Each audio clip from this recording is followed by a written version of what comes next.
Last week when everyone was saying, how did he become so radicalized? You know, there was another adult in the room, I'm sorry to say, and it was her, and it seemed likely that she was the one who was more radical, and now we're hearing that. But it also shows me how we shouldn't profile based on race, based on gender, based on anything else. Everyone was so shocked that as a woman, there's a lot of female terrorists in Israel, for example. There's been a whole spate of them recently. All right, Bobby, help us with that. We shouldn't be profiling, or should we be profiling better?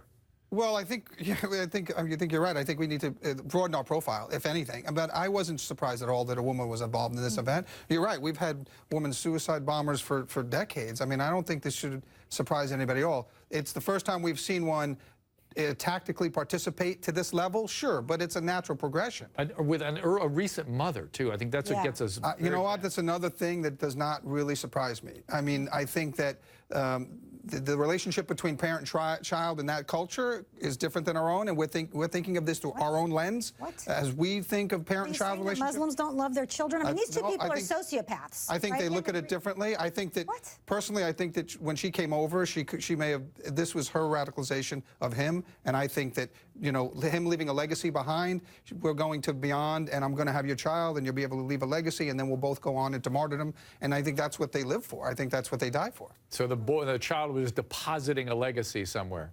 Crazy.